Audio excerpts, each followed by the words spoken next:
you. I am very happy on my program today, Hek82 podcast channel. I'm joined by the very important and very talented music producers, artists, instrumentalists, and business owners, Michael Ciravolo and his wife Tish Ciravolo. So I'm really real happy. I've been looking forward to this interview. Hi. Bella decided to join us. Yeah. We have a special guest. Hello, doggy. All right. Yeah. Thank you for having us. Absolutely. I'm just thrilled. First of all, I want to offer my congratulations on the success of your latest record. And of course, this is a continuing project of theirs. The band name is Beauty and Chaos.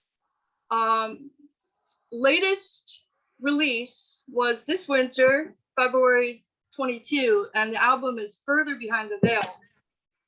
So that was cool. When that came out, I was like, yes, there's Further Behind the Veil. It's really just sort of a continuation. When I asked some friends that we have about adding the remixes, kind of got a bigger response than I thought. And I felt that with Behind the Veil, that all the remixes deserve to be in physical format. So thus Further Behind the Veil, which is sort of just a continuation and the additional remixes. But yeah, very, very happy with everything. Absolutely great. So just to go through, so this is actually is this the 5th album or actually the 6th release of Beauty and Chaos? I think there's 3 studio albums and then the remix album. So I think maybe that is 6. Kind of losing count. Yeah. Well, for those of you viewers interested, fans of the Ciravolos, check out their website, beautyandchaos.com. Everything is there. Videos, albums for sale, latest news, and tons of info. So for sure. And just to give more of an introduction, because I've seen these new video releases and they're really spectacular. And I'm just a big fan now. So I don't think people need too much convincing. I mean, once they've seen one of your videos, they definitely want to see it again. And bonus, they want to see more, and they want to see every song, because the songs are great. Well, thank you. We appreciate that. I mean, not being a typical live band, the videos are really the face of what we do. And we definitely strive to make each one as different from the predecessor as possible, and I think the newest one, which features my lovely wife, Afterlife, is way different than the previous one, Grass to Stars. I don't think they could be any more polar opposite, and we really enjoy that. And we're fortunate to have 2 different video companies, Industrialism Films with Vicente, and then Gab Productions, that they both have a very unique style. And I think going into what we're doing with the video, I kind of know which one is right for one of the 2 companies that we work with, and they both do an amazing job and help us do it on a budget for sure. But yeah, I think I lost count. I thought when Tish asked me how many did this make, I think it was some like 16 or 17 videos. And at our website, which is actually beautyandchaosmusic.com, there's a video tab that shows all the videos, and we have a few more in the works too. Always.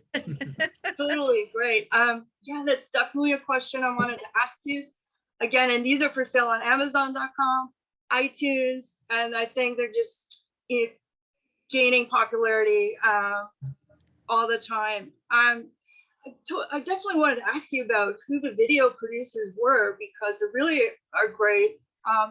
And you've done such an incredible job producing the music that I was beginning to wonder where might find the time to produce these awesome videos. But I think you've had companies working with you that are really good.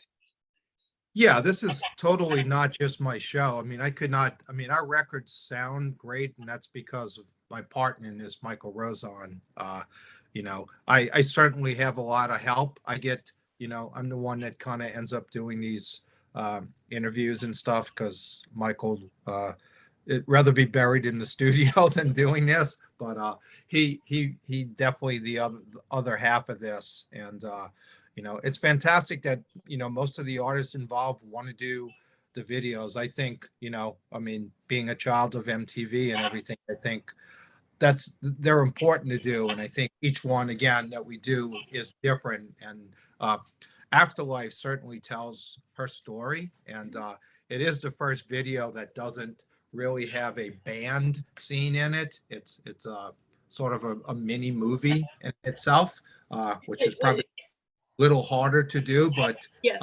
Gab team, I mean, I've got to see it on a big screen, and it's shot so well and so cinematic. It fits the song so well. It is. It's totally fun. Which means the next one will probably end up being really low tech, to try to make I don't know. iPhone to make it as different as possible. It does have a narrative style, and that's what I liked about it. It just grabbed me right away, and I thought this is great. Wonderful costume. Thank you. Wonderful atmosphere. Just really, really it's sensual. It has a lot of beauty in it. It's genuinely an enjoyable video. So I was want to congratulate you on that. Definitely, but on all of your talents too. And it's like Michael is saying. He says, a child of MTV. That's how I feel. Me too. I grew up with my my VHF, UHF, whatever dial. Right. That, we would dial in MTV and totally have a great time.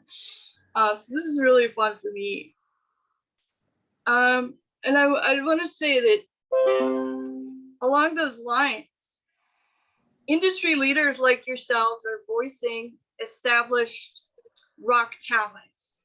And I think we'll get in. I hopefully name some of them in just a little while. But this demonstrates to me a lot of heart and soul for the love of real rock and metal music. Right. Times past we spent listening and enjoying these arts, even dancing to it since the 80s, and that's as far back as I go. But music, it just keeps evolving. So now we're just caught in this evolution. We're just, it's like it's the future already. Right. A choice of producing what elements have been put together on these tracks, like a beautiful chaos out of our minds. The change is changing in our imagination into what has come into the future with these sounds, and just to keep on inventing and keep on growing with this. I think it's really cool that we have Beauty and Chaos not only on the first record, but we have the second, the third, we have the remixes, the acoustic version, and just where we're involved, where Michael Rosen and Michael Ciravolo and Tish and everybody have chosen to bring in these artists who really are established, right, rock musicians. So I definitely just want to pay my compliments. As far as these artists that you brought in, I do want to name some of them.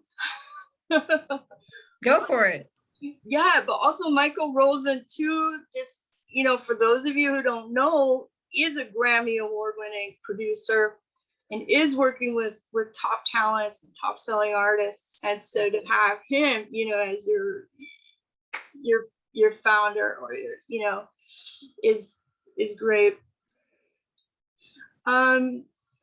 And some of these artists, again, we have the Cynthia Hussey. Is it Hussey or Hussey? Hussey. She's actually the wife of Wayne Hussey from the Mission. So they're a husband and wife duo. I mean, Wayne, was in the Sisters of Mercy and now the Mission, and she sang a version of a song on the last remix album, Out of Chaos Comes, and she just has a wonderful voice. And the Open Wound Heart is one of my favorite songs on the record, and probably will be the next video. It's gorgeous. Yeah, I mean, fantastic. I mean, this record features six all-female singers, and all the singers write their own lyrics. I mean, they're not handed a lyric sheet, so this really comes from their heart and their soul. And so on this particular record, three of the ladies have already been part of our previous releases: Tish, Cynthia, and also Betsy Martin. And then also we brought in three new ladies: Whitney Ty, Pinky Terzo, and Elena Fossi from Curia and Camera, who's Italian. And so there's three new, the family. I read that. That's great. The family expanding. Yeah. What a great culture. And so many awesome people from different parts of the universe. I think this record is probably, I mean, when it's done with each song having a different singer, and it's really a difficult task to make it not just like it's a compilation thrown together. And to do, one, because it was new for us, and then two, because it was 14 songs with like 11 different or 12 different singers. I think this record, Behind the Veil, is probably the most cohesive record that we've done, partially, because of all the female voices, but I think musically also it sounds like a band. Not that the other ones don't, but I think this is the one that came together the most cohesive. And I'm proud of all of them. And I like everything. The newest one is always your favorite. Yeah, that's true. Great. And I want to talk to Tish too. And you have made appearances on the songs and in the videos on these albums in many tracks, on bass guitar and on vocals, and also as a songwriter. Your appearances in the music videos have been very enjoyable to watch, such as Oria with Whitney Ty, where you're wearing the black wings. Right. I think those costumes are fantastic. And to see the Schecter instruments too, because you also are running Schecter guitars. It is neat. Other videos is Look Up, right, in the white light, and there's like a cartoon background. And you're both writers on those songs, and of course, most of the songs were written by Michael Ciravolo and Tish too, and others. So it's these records. People should definitely check out these songs and check out the writers and the artists on them. But I just couldn't get over the visuals. They're terrific, the videos. Really, was it real fun? I mean, finding costuming, or how was it? Well, so every video is it's a really fun process, because we get to find out from the lyrics that the different writers come up with really what the direction the video is going to take. And my husband has a really artistic idea about how to really change things up every time. So we really sit down, like Orion with Orion. Did I say Orion? Did I? Orion with Whitney. She really, I mean, she had such a great concept, and all of the costumes and stuff kind of came from her for that. And it's really great to work with somebody like that says, here's my vision for these lyrics that I've written. And same thing with Grasp the Stars. We kind of took that literally and then put all these different stars. And that was my husband again, coming up with the lighting and all of the different props. And he's really, really fun to work with props. And so sometimes when you start thinking like, what's the song about? What props can we get? Then it all kind of melds together, and it's like, okay. And then the costumes and the makeup and the hair. And then you just start building up into this like artistic concept happens. And every single one of these videos we've done are very different. And I love that. I just love it. think you are responsible for most of the artistic design. It is. I don't think I am. I really think that we are as a team, and we always work with whoever the singer is on the song too. So it's a collaboration all the way around. Everything, again, when I was dubbed the curator of this, I get the credit gets thrown my way, but it's a, like Tish said, it's a joint effort between the companies like Vicente from Industrialism Films did our first video, Storm, and has probably done over half, or probably 3/4 of our videos, and he's great to work with. Yeah. He helps with locations, and he gets our idea that each need to be different. That's really important to me, that you don't get anything, like any creative thing, doing the albums or the videos. It's really easy to get stuck in a formula, like, hey, that worked before, let's do that again. And with Beauty and Chaos, especially with Michael and I, it's like, hey, that works before, let's tear it up and do something totally different this time. And I think we approached the videos that way also, and couldn't do it without those two teams, Industrialism Films and Gab. Right. Okay. Tim from Gab has a great cinematic eye, and it's like we looked at some of his other things which are very nature oriented, and he picked this location and he was down, like he scouted it. Yeah. And would go, the sun comes up through the tree at 4 Yeah. p.m. We'd be there at that. Yeah. I mean, I take zero credit for that video. That was her story and them pulling it together. I helped hike cameras up the hill to get it there. So that was about my input in that. Wow. The thing that's way cool from the 80s is when we used to get up every morning and turn on MTV, and they would have video debuts, and you would start seeing like different bands that would come out with all these different looks. And I think that the beauty about Beauty and Chaos is like you can put on any video and there's no theme between every single video. It doesn't look like we're a band that has the same kind of theme for, there's no girl on the hood of a car, I'm trying to say, like, so that's what I love about it, because you could turn on a video of ours every day of the week and it would have a total different vibe and a total different look. And that's the coolest part of our concept, I think. Okay. I agree. Yeah, thank you. Yes.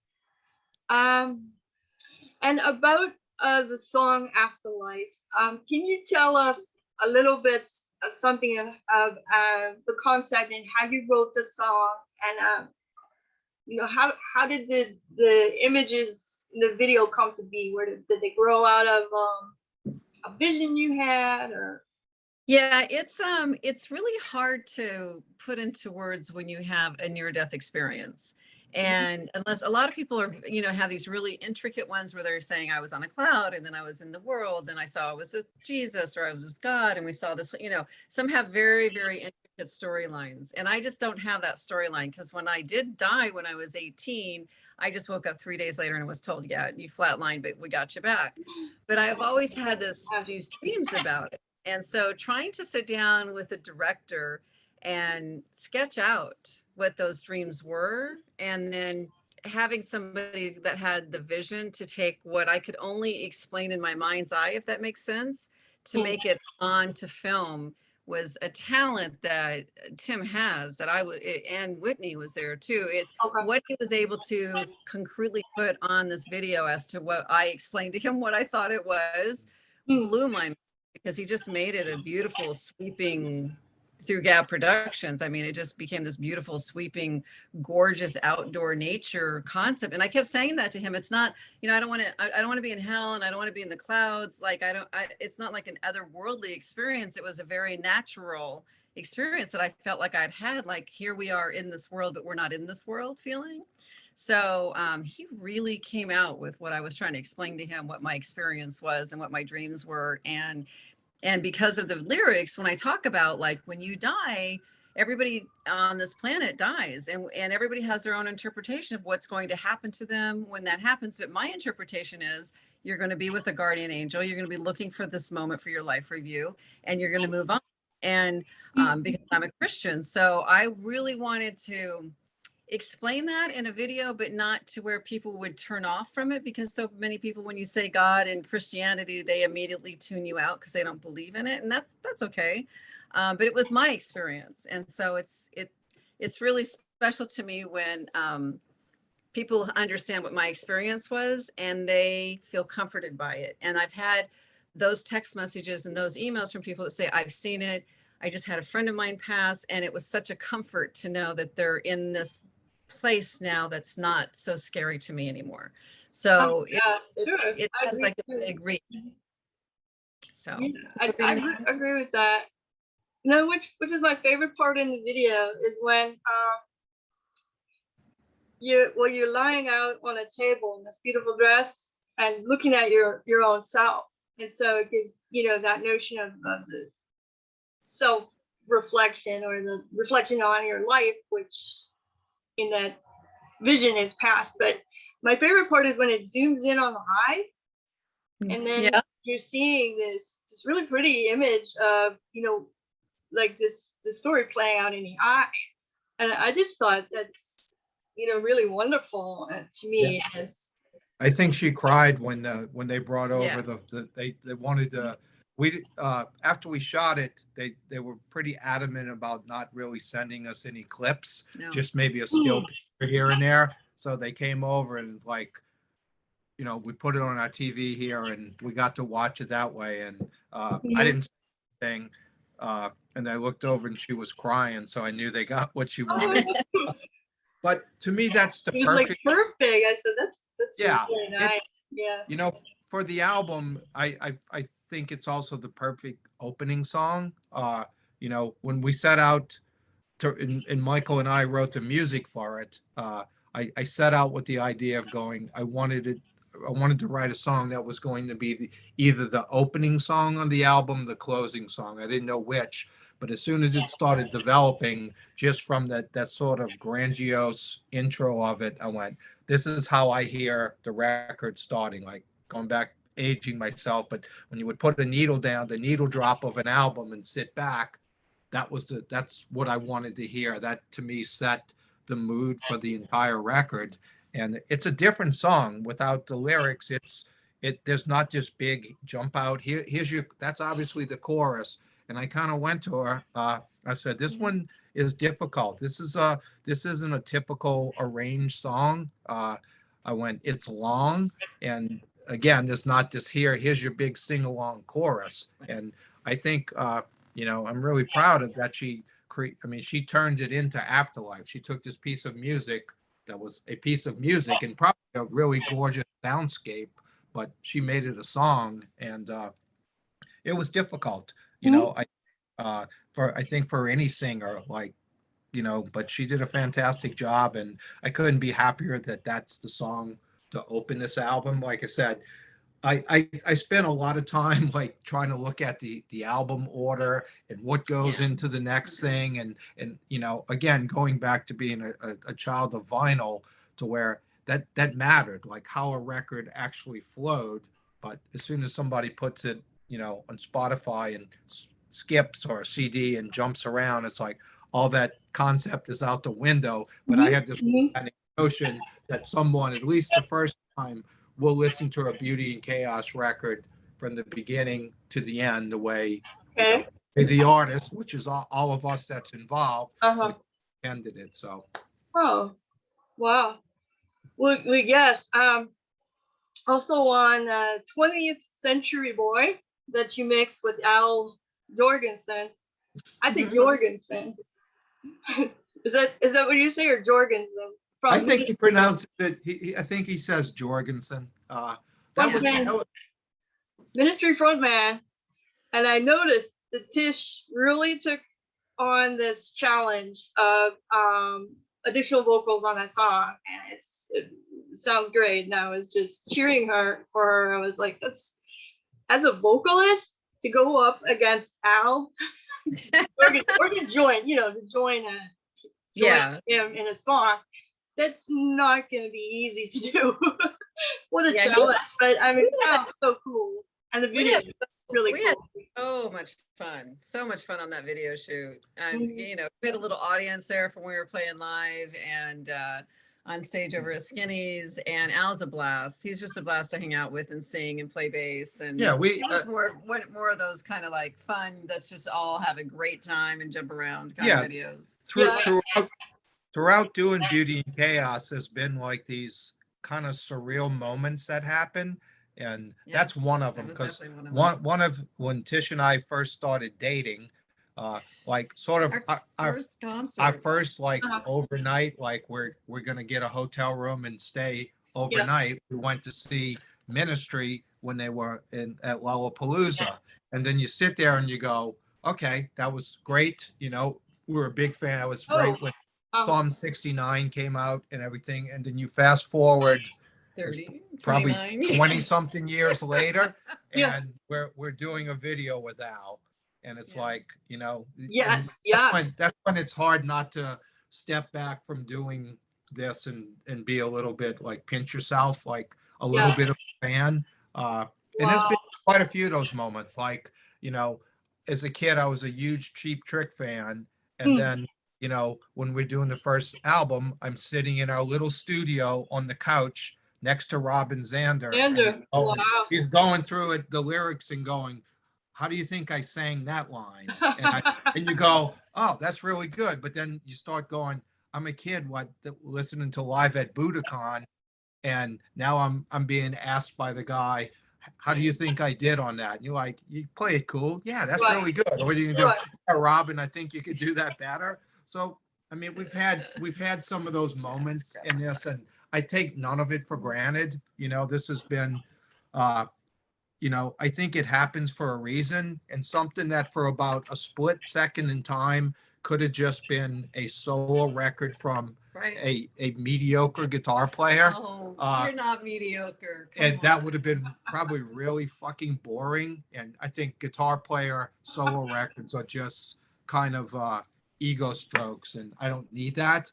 Turned into this, which is a family that Amazing. continues to grow, evolve, and you know, these records don't sell a lot. I don't think records sell a lot anymore. Nobody on this is really making, none of them, no, they're not making money. They do this for you know, passion, Yeah. you know, and nobody sells it short, or just like, I need to help Michael out here, and they put their time and heart into it. And you know, it's almost even more rewarding, like this new record. And when I say, you know, compared to the first record, when you have Wayne Hussey, Al Jorgensen, Ice-T, Simon Gallup, you know, and I'm not name dropping, I'm just blessed to have friends that are in popular bands.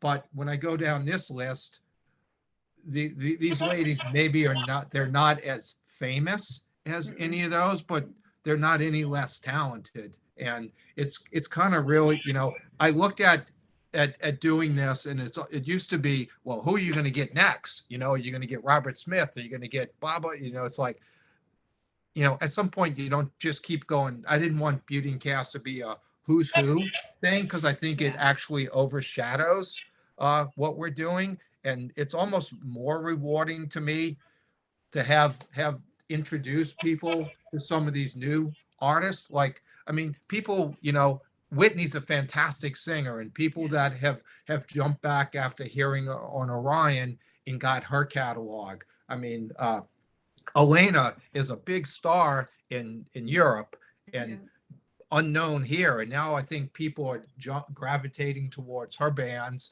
and vice versa. You know, these it works it's a two-way street. Hercurean Camera fans have been open arms with Beauty and Chaos, and even going back to like The Mission and The Awakening, you know, for those records, their fans have been open arms and very supportive of what we did. So that's almost like the cool like pipeline to new artists that deserve being heard.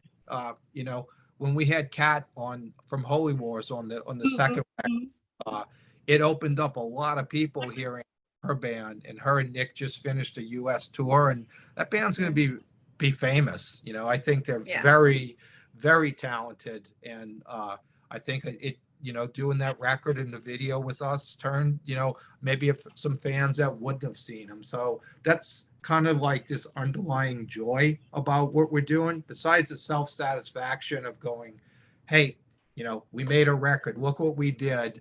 The actual, like, I would have never heard Pinky Terzo unless you did that. She's fantastic. Mhm. Google, what else has she Yeah. done? Yeah. And going through like things like that. I think that's actually, a beautiful thing from this project, and probably something that kind of keeps me wanting to do it. Yeah, of course. Absolutely. Absolutely. And I have to add, I've had so many of those incredible moments myself where, voices from my past, all of a sudden I'm catching up with these incredible talents, rock stars, and listening to new music. And, for me, it's an incredible journey as well. And what I look forward to too is more progress. And to me, it seems progressive. Right. There's definitely a future here. So. Well, I look forward to what we do next. We have a documentary that some great people at Jamerzine are working. It's called Unveiled. That during the process of making this album, we kind of shot some behind the scenes stuff, and it kind of, like, each of the 6 ladies actually get to sit and kind of talk about why they wrote the song, a little bit, a history of how we met, like how they got to be involved in that. And then we grabbed a few of the remixers, Tim Palmer, Bentley Jones, a couple of them that actually talk about how they approached that. And then Michael and I talk a little bit. So I think it'll be interesting. I think I always found it interesting, like the behind the scenes stuff, not the gossip bullshit, just how the song created. And For sure. When you hand someone a piece of music, there's 1,000 directions that they could take it in. And again, I can't stress enough that they're not handed a lyric sheet. They're not like, this is what you need to sing. Here's this piece of music.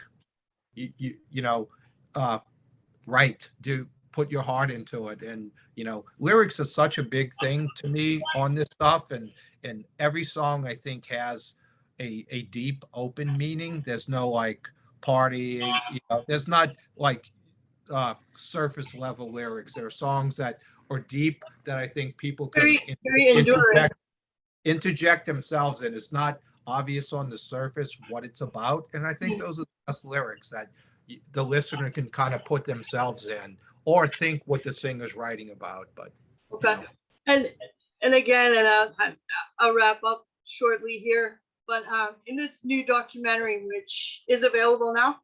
No, it's not finished. It's all, everything's filmed. It's in the hands of Jamerzine, and they're kind of putting the pieces together and trying not to make it a 4-hour mini movie, because there's a lot of footage in it. A lot of stuff. But And we it's called hope to Unveiled. have it out before the end of the summer. Great. And the 6 front ladies you said that are featured, again, the names of them, if you don't mind. Oh, my wife, Tish Ciravolo, Cynthia Hussey, Pinky Terzo, Elena Alice Fossey, Whitney Ty, and who did I miss? Did I miss someone? Betsy Martin. Betsy Martin. Betsy with Grass Betsy, Stars. Yeah, Betsy. I like Betsy and Tish and I. We go way back. When Human Drama. When I was in Human Drama, we used to play the Scream Club here, and she was in a band, Caterwall, that was, I think, signed to IRS Records. So I've known Betsy and her husband Kevin for a long time, and she sang Heliotrope on the first record, and she probably has the most different song record. Like Grasp of Stars is probably the heaviest song, and I get asked if that's going to lead into the next Where We Turn, and I kind of think about that. It just might, but Betsy's fantastic. That song came together. That video was really a kind of a late 80s throwback for us. Yeah. Cool. All the videos are really fantastic. Yeah, and if I can just add, I urge anyone hearing this to kind of Google each of those ladies, and they all have their own music and albums and stuff like that, I promise you, you will not be disappointed. Oh, no, not at all. And you said Whitney Ty, you didn't leave her Yeah, out. Whitney's fantastic. Okay. She just she's got a couple of albums and some very gorgeous videos out, and she just sang a couple of songs on Chuck Wright, who was the original Yeah. Riot, and he's a little bit more not so metal right now, and he's just did a record on Cleopatra, and she's done a couple of songs, including an amazing cover of a Bjork track that they did. So Whitney's got a great voice. And she's lovely. Yeah, Yeah, for sure. Chaos has been really fortunate to have really good human beings in it. That's really important. There's no ego. I mean, you know, Simon Gallup's in one of the biggest bands in the world, and a guy played bass on a song, and it's zero ego. And from Wayne Hussey, Ice-T, they're just, Yeah. I mean, I again, definitely I have don't want to a sound name cool dropping, feeling but about it. no ego, Mhm. and that's great. Good I wouldn't people. deal with that. Well, thank you so much again for your time. It's been a pleasure. Nice meeting you. Thank you. And I hope that we can talk again soon. Yeah, definitely. Make sure you send me your address, and I'll send, if you still have a working CD player, I'll send you all the CDs. Yeah, we got some stuff. Oh, I totally lucked out. Okay, yes, I do have a All right. CD player. Okay. Thank you very much. Thank you, Michael Bye-bye. and Tish Ciravolo. And we look forward to our next meeting. Yay. Definitely. Bye now. Bye. Bye-bye.